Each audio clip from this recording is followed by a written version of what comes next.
미국 실버뉴스는 라이프트리 CBD 오일이 함께합니다. 트럼프와 머스크 팀의 연방공무원 자진 퇴직 제안을 수락한 공무원이 7만 5천 명에 그쳤습니다. 따라서 연방기관 통폐합과 예산 30에서 40% 삭감을 위한 대규모 해고가 예상됩니다.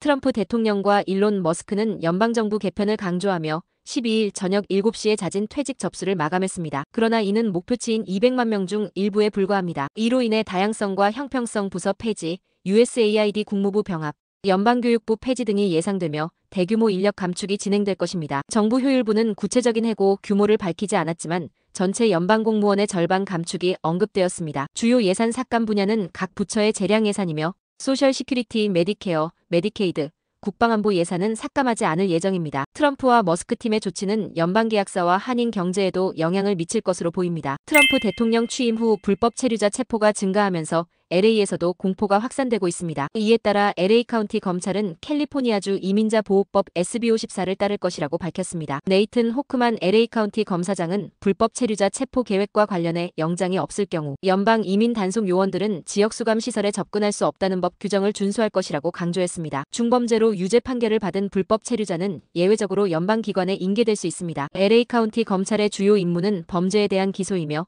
이민 신분에 관계없이 범죄자를 기소하겠다는 입장을 명확히 했습니다. 올 겨울 가장 강력한 폭풍이 남가주를 강타해 도로와 주택가, 고속도로를 침수시키고 대피령을 내리게 했습니다. 퍼시픽 팰리세이즈, 알타데나, 패서디나 등 1월에 산불이 발생했던 지역은 특히 큰 피해를 입었습니다. 목요일부터 강우량이 증가하면서 돌발 홍수 경보가 발령되었고 LA 시내는 기록적인 강우량을 기록했습니다. 이튼, 팰리세이즈 등 여러 지역에서 홍수와 진흙탕으로 인한 피해가 보고되었습니다. 다행히 부상자는 없었습니다. 국립기상청에 따르면 이번 폭풍은 시즌 중 가장 많은 강수량을 기록했습니다. 일론 머스크의 보링 컴퍼니가 아랍에미리트 두바이에 지하 루프를 건설합니다. 보링 컴퍼니는 두바이 도로교통청과 양해각서를 체결하여 17km 길이의 루프 시스템을 시범적으로 설치할 계획입니다. 이 시스템은 지하 터널에 11개의 정차역을 갖추고 시간당 2만 명 이상의 승객을 운송할 예정입니다. 이후 두바이 전역으로 확장하는 것이 목표입니다. 보링 컴퍼니는 2021년부터 라스베이거스에서 루프 시스템을 운영 중이며 이번 프로젝트도 지속 가능한 혁신 기술을 사용할 것이라고 밝혔습니다. 두바이에 설치될 루프는 최대 시속 160km로 이동 시간을 단축하고 청정에너지 전략에도 기여할 것입니다. MOU 체결은 세계 정부 정상회의에서 이루어졌으며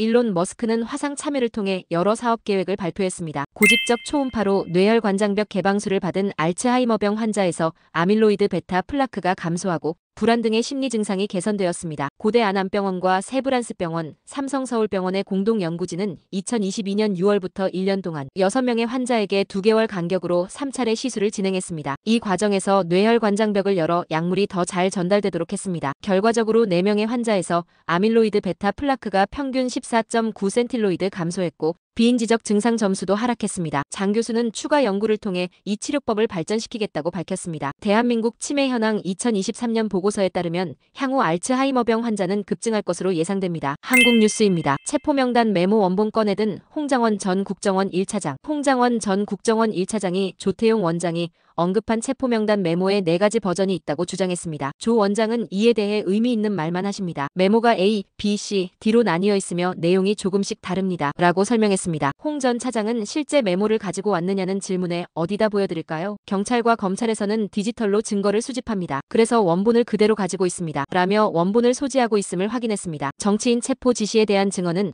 홍 전 차장뿐만 아니라 방첩사의 수사관들도 카톡으로 내용을 공유했다고 밝혔습니다. 여인영 전 사령관은 김용현 전 국방장관으로부터 명단을 받았다고 했으며 홍 전 차장은 대통령으로부터 직접 지시를 받았다고 증언했습니다. 곽종근 특전사령관도 같은 지시를 받았다고 덧붙였습니다. 이로 인해 공격이 홍 전 차장과 곽종근 사령관에게 집중되고 있는 것 같다고 전했습니다. 비상계엄 바로 전날과 당일 김건희 여사와 조태용 국정원장이 연락을 주고받았다는 사실이 확인되었습니다. 윤석열 대통령은 김봉식 전 서울경찰청장에게 계엄 선포 이유를 설명하며 개인적인 가정사를 언급했다고 합니다. 이로 인해 계엄 선포 배경에 김 여사가 있었다는 비판도 제기되고 있습니다. 조 원장은 지난해 12월 2일과 3일 김 여사와의 연락을 인정했으며 윤 대통령은 계엄 선포 이유로 가정사를 언급했습니다. 당초 김 여사는 계엄 계획을 사전에 몰랐을 가능성이 높다고 알려졌지만 이 통화로 인해 상황이 변했습니다. 윤 대통령은 지난해 11월 24일 김용현 당시 국방장관에게 나라 상황을 걱정하며 계엄을 준비하라고 지시했습니다. 김 여사는 12월 2일 조 원장에게 문자를 보냈고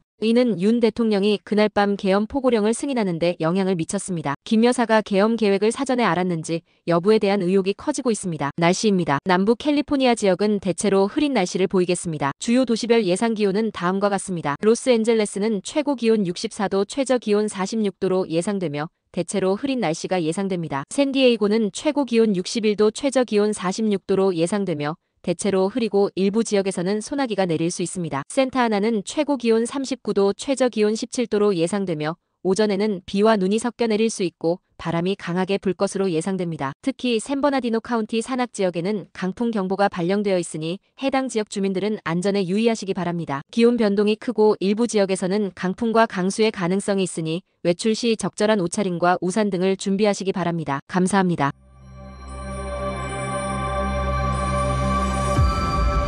오늘의 뉴스 읽어드렸습니다.